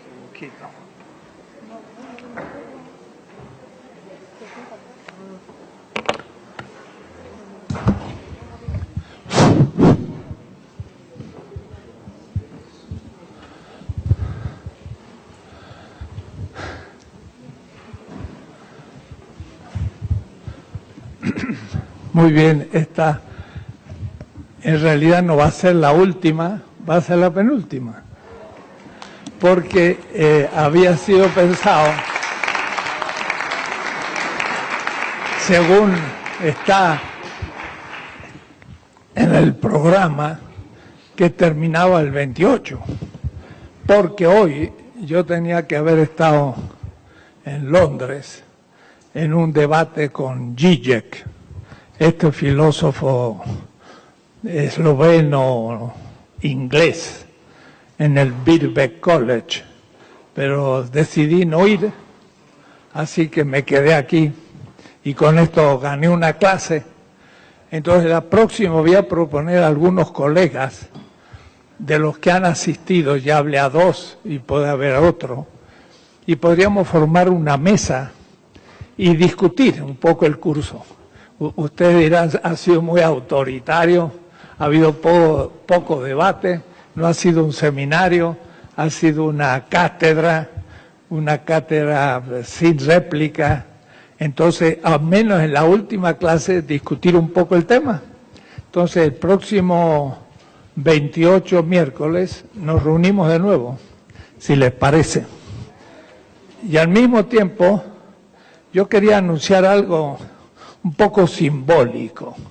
Siglo XXI acaba de sacar 2 tomitos, un poco sin habérmelo dicho, pero me agrada más, de la primera obra que yo publiqué en siglo XXI. Diga, Marx es medio antimarxista. Sí, y ahí está, cambian las cosas, hay que reconocerlo. Lo criticaba más como un autor moderno. Si Descartes decía yo pienso, yo pensaba que Marx decía yo trabajo, y era el yo moderno. No era eso era el marxismo-leninismo, del cual yo critico. Pero es bueno, no lo saco, verán lo que pensé hace años. Quizás por agosto, en la presentación de las 16 tesis, en la misma universidad aquí y en otras, y creo que sería bueno presentarlo juntos, porque casi hay 40 años de distancia entre el primero y el segundo. El editor también dijo, qué extraño, que lo mismo piensas de hace 40 años. Pero lo que pasa es que no es que piense lo mismo que antes. Yo pienso que en la vida de un autor hay como 2 pirámides. Un tiempo en que uno va preparando por el estudio la filosofía sabida. Y uno, como en una pirámide, va estudiando y cada vez más va descubriendo lo propio, pero llega un punto en que la pirámide se invierte. Es el momento en que uno descubre el propio pensamiento, en que uno capta el tema, que ya es el tema de la vida, y entonces la pirámide se invierte. Si uno antes trabajaba mucho y avanzaba poco, llega un punto en que la pirámide se invierte. Uno trabaja poco y hay mucha invención. Y a medida que va avanzando, se trabaja más, pero pareciera que ya no hay casi avance. Este punto es cuando un autor descubre su propio pensamiento, una intuición nueva. Y eso es este librito. Ese libro fue la nueva intuición de un pensamiento filosófico latinoamericano. Entonces el editor, que es el que a veces ha estado por